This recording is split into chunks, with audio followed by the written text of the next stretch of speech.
All right, nerds, so here's some more breakdowns of how to be an effective ally. Specifically, we're going to talk about the allyship superpower. And specifically, if you've listened to my work for the last few time cycles, you'll know that everyone has one allyship superpower, and that's the thing that you should be spending to be an effective ally. But what you may not know is that there are always two allyship superpowers. There's an offensive allyship superpower, and there's a defensive allyship superpower.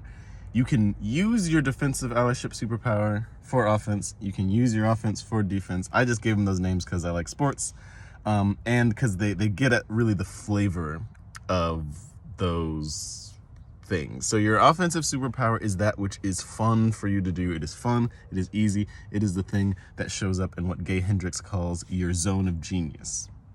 It's phenomenal. When you're in this place, you feel very powerful. It's easy for you to get into flow states.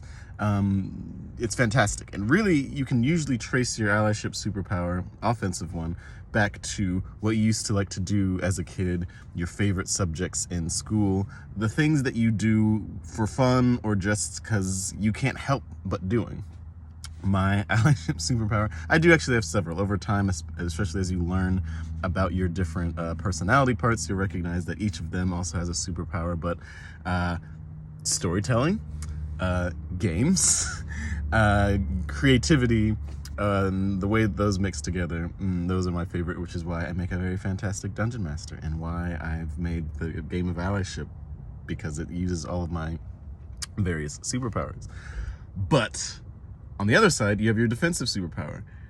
Paradoxically, this is the part of you, the shadowy part that stops you from getting to your superpower.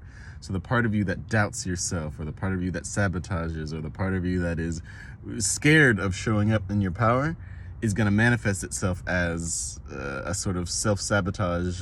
I call it my mentor Robin Rice calls it the genius demon ally.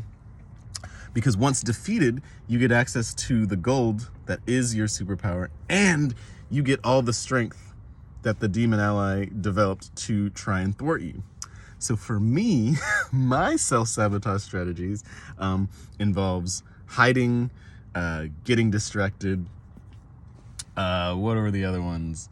Over-intellectualizing things, avoiding stuff,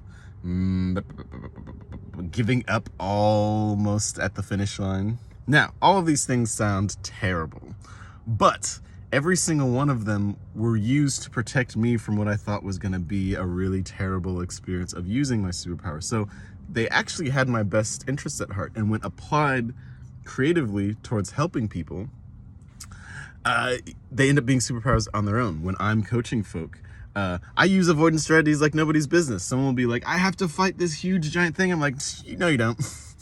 We're just not going to do that. Whatever part of you told you that you need it to go down this path to be effective, let's just ignore them. That's ridiculous. Sometimes I'll distract people using humor. They'll be like, I'm so worried about this. And I'll be like, let's not do that anymore. Let's do this fun thing over here and let's focus on this instead while we wait for this larger problem to just resolve itself. Not finishing things at the last minute, giving people permission to give up is a really big one. Just like, hey, it looks like if it's not easy and obvious for you to show up in this way, it's probably not for you. And so no matter how much time you spend, it's always chill to just sort of let go right there. And I've been told that makes me a very effective coach. My ability to just be like, no, we don't have to do any of that. We don't have to do a damn thing we don't want to do.